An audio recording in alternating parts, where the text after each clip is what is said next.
ఆ విషయం కూడా మనం గుర్తుపెట్టుకోవాలి. ఎప్పుడు రానంత వర్షం వచ్చింది. దానికి కూడా కారణం మనమే.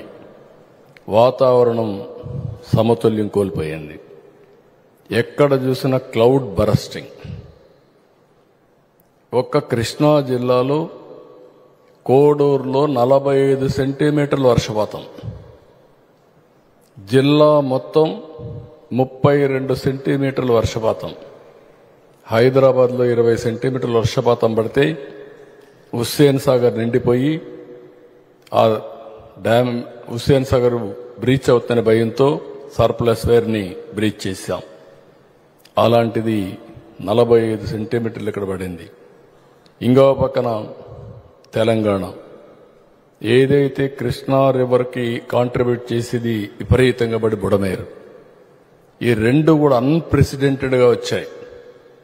11,43,000 క్యూసెక్స్ ఆఫ్ వాటర్ వచ్చింది. బుడమేరులో 35 నుంచి 40,000 వచ్చాయి. వచ్చిన నీళ్లు నేరుగా బుడమేరు మొత్తం ఏం చేశారంటే ఎన్క్రోచ్మెంట్ చేసేశారు, కబ్జాలు చేశారు, ఇండ్లు కట్టేశారు, పట్టాలేసి అమ్ముకున్నారు. ఇంకొక పక్కన ఏదైతే బుడమేరు నుంచి డైవర్షన్ కృష్ణా రివర్కు ఉందో అది పనిచేయకుండా వదిలిపెట్టారు. బుడమేరుకు మనం ఇచ్చిన మోడర్నైజేషన్లో 57 కోట్ల రూపాయలు శాంక్షన్ చేస్తే అది క్యాన్సిల్ చేశారు. బ్రీచెస్ పడ్డాయి. ఆ నీళ్లు మొత్తం వచ్చేసే పరిస్థితి వచ్చింది. ఒక పక్క నేచర్ చేసినటువంటి దీనివల్ల, ఇంకొక పక్క మానవ తప్పిదం, ఈ రెండు కలిసి పెను శాపంగా మారింది. ఒక రోజు 2 రోజులైతే పర్వాలేదు, 9 రోజులు 10 రోజులు నీళ్లలో ఉండిపోయే పరిస్థితికి వచ్చాం. చాలా భయంకరమైన పరిస్థితి. చూస్తే నాకు ఇప్పుడు కూడా కళ్ళలో నీళ్లు వస్తాయి. తల్లిదండ్రులు వచ్చి భోజనం అడగల, పాలు అడగల. 2 రోజుల నుంచి మా పిల్లలకు నీళ్లు అడిగితే ఇవ్వలేకపోతున్నాం, దండం పెట్టి అడుగుతాం, నీళ్లు పంపించమని అడిగారు. చూసినప్పుడు చాలా బాధేస్తుంది. సెంటిమెంట్ ఎంత ప్రగాఢంగా ఉంటుందంటే, నేను అక్కడికి పోతే తండ్రి చనిపోయాడు, తండ్రి డెడ్ బాడీని తీసుకొచ్చాడు. ఒక ఆడబిడ్డ ఒక క్షోభలో ఉంది, కానీ తండ్రిని వదిలిపెట్టిపోలేదు. మీరు ఎట్టి పరిస్థితిలో నాకు మా తండ్రి శవాన్ని నన్ను పంపించండి, నేను అంత్యక్రియలు చేసుకుంటాను అడుక్కున్న పరిస్థితి. ఇంకొక పక్కన చూస్తే ఒక తండ్రి 1 సంవత్సరం బాయ్ తీసుకొని వచ్చేసాడు. తీసుకొని వచ్చి ఏడుస్తుండ అక్కడ నిలబడుకొని. నేను అడిగా, ఏంటా ఏడుస్తున్నాయంటే చెప్పు. సార్, ఈ బిడ్డ కోసం నా భార్యను వదిలేసి వచ్చాను, నా భార్య వాటర్లో ఉంది, కాపాడండి. భార్య మీద ప్రేమ ఉంది, కానీ బిడ్డను కాపాడుకోవాలనే ఆలోచన. కాపాడుకోలేకపోతే అందరూ చనిపోతారనే భయం. Can you imagine this scenes? అందుకే 10 రోజులు అందరం ఉన్నాం, యజ్ఞమారిగా చేశాం. నార్మల్సీ వచ్చే వరకు అక్కడి నుంచి రాకూడదు అనుకున్నాం. ఈరోజు నార్మల్సీ వచ్చిన తర్వాత వచ్చాం. ఈరోజు మీ అందరి సహకారంతో పవన్ కళ్యాణ్ గారు మేము ఆలోచించింది one of the best package ఇవ్వాలనుకున్నాం. నీళ్లు వచ్చి వస్తువులు కోల్పోతే 25,000 రూపాయలు, ప్రతి ఒక్క ఇంటికి 25,000 రూపాయలు చరిత్రలో ఎప్పుడు ఇచ్చి ఉండరు. ఇది ఒక రికార్డ్. ఇది 25,000 రూపాయలు ఇచ్చాం. పైనుండే వాళ్ళకు చిన్న పెద్ద లేకుండా 10,000 రూపాయలు ఇచ్చాం.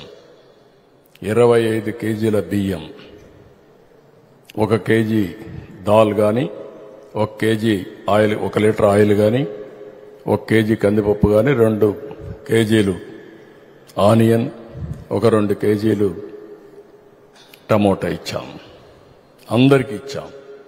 ఫుడ్ కాడ ఎక్కడా ఏమాత్రం కూడా నిర్లక్ష్యం చేయకుండా, కొంత వేస్ట్ అయినా పర్వాలేదు కానీ ప్రతి ఒక్కరికి తిండి పెట్టాలని ప్రయత్నం చేశాం. డ్రోన్స్ కూడా ఉపయోగించాం, హెలికాప్టర్స్ ఉపయోగించాం, ఆర్మీని ఉపయోగించాం, మొత్తం సర్వశక్తులు వడ్డాం. కానీ నార్మల్సీ తేగలిగాం. అక్కడ మొత్తం ఆ వరదల్లో ఏదైతే బుడమేరు బ్రీచెస్ ఉంటే ఓరా హోరిని మన వాళ్ళు పోరాడారు. లోకేష్ గాని రామానాయుడు అక్కడే ఉండి దాన్ని రాత్రింబగుళ్ళు కష్టపడ్డారు. కడానిత రామానాయుడు అయితే భోజనం కూడా లేకుండా అక్కడే పడుకున్నాడు. ఒక చరిత్రలో ఏంటంటే పైన బ్రీచ్ ఉంది, నీళ్లు వస్తున్నాయి, ఈ నీళ్లు కిందికి పోవడం లేదు, కిందన ఎక్కడికక్కడ బ్లాక్స్ అయిపోయినాయి. పైన నీళ్లు నిలపాలి, కిందన ఈ బ్రీచెస్ అని తీసేసి కిందికి పంపించాలి. శత విధాల ప్రయత్నం చేశాం, ఫైనల్గా చేయగలిగాం. దానివల్ల ఆ నీళ్లు పంపించగలిగాం. ఈరోజు అన్ని విధాల మోటార్ బైక్స్ ఉంటే 3,000 రూపాయలు ఇచ్చాం, ఆటోలకు 10,000 రూపాయలు ఇచ్చాం. ఇంకొక పక్కన వ్యాపారాలన్నీ కూడా స్ట్రీమ్ లైన్ చేయడం కోసం ఇన్సూరెన్స్ అంతా ఇప్పించాం. ఇంకొక పక్కన 40 లక్షల కంటే తక్కువ వ్యాపారాలు చేసే వాళ్ళందరికీ, రిజిస్ట్రేషన్ చేసిన వాళ్ళందరికీ 50,000 రూపాయల చొప్పున నష్టపరిహారం ఇచ్చాం. 40 లక్షల నుంచి 1,50,00,000 వ్యాపారాలు చేసే వాళ్ళందరికీ 1,00,000 రూపాయలు ఇచ్చాం. 1,50,00,000 పైన వ్యాపారాలు చేసే వాళ్ళ టర్నోవర్ను బట్టి 1,50,000 రూపాయల ఆర్థిక సహాయం చేశాం. 45 సంవత్సరాలుగా నేను చూశాను కానీ ఇంత పెద్ద ప్యాకేజీ ఎప్పుడు ఇవ్వలేదు. కానీ ఆ ప్యాకేజీ ఇచ్చినప్పుడు ఒక తృప్తి. ఏ మాట అయితే ఆ రోజు చెప్పామో మళ్లీ మనందరినీ నిలబెట్టడం కోసం చేయూతనిస్తాం అని చెప్పి ఆ మాట నిలబెట్టుకున్న ప్రభుత్వం ఎన్డీఏ ప్రభుత్వం అని చెప్పి కూడా నేను మీకు తెలియజేసుకుంటున్నా. ఇది పంటలకు కూడా ఫస్ట్ టైం 25,000 రూపాయలు హెక్టార్కి ఇస్తున్నాం. అన్ని కమర్షియల్ పంటలకంతా పెంచాం బాగా. ఎందుకంటే రైతు కూడా పూర్తిగా చితికిపోయే పరిస్థితికి వచ్చాడు. ఇంకొక పక్క కౌలు రైతుకి ఇమ్మన్నాం, ల్యాండ్ లార్డ్కి కాదు. ఎవరైతే నష్టపోయిన కౌలు రైతు ఉన్నాడో ఆ కౌలు రైతుకు నేరుగా చేరేట్టుగా ఆయనకి ఇమ్మన్నాం. ఇండల్లో ఉండే ఇంటి ఓనర్కి కాకుండా ఇంటి అద్దెకు ఉండే టెనెంట్కి ఇమ్మని చెప్పి చాలా స్పష్టమైన ఆదేశాలు ఇచ్చాం. నష్టపోయిన ప్రతి ఒక్కరికి సహాయం చేయాలనేది ప్రభుత్వం యొక్క ఆలోచన. దాని ప్రకారం ముందుకు పోయాం. అది కూడా ఈ రోజే ఇవ్వడం, మీ అందరికీ చెప్పుకునే అవకాశం రావడం చాలా సంతోషంగా ఉంది. ఈరోజు కేబినెట్లో అది కూడా ఫైనలైజ్ చేశాం. ఈరోజు కేబినెట్ వరకు మీరు చూస్తే చాలా సమస్యలకి శ్రీకారం చుట్టాం పరిష్కారానికి. దీపావళికి వీలైతే, అది కూడా వీలైతే కాదు కంపల్సరీగా ఇద్దాం.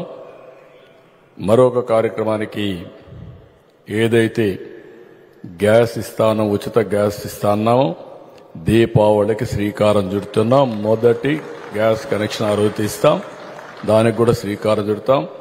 మిగిలిన మనం చెప్పినట్టు సంక్షేమ కార్యక్రమాలన్నీ కూడా 1 by 1 చేసుకుంటూ, ఇంకో పక్క అభివృద్ధి కార్యక్రమాలను కూడా స్ట్రీమ్ లైన్ చేసి ఘాట్లో పెట్టే పరిస్థితి వస్తుంది. ఇవన్నీ చేస్తాం.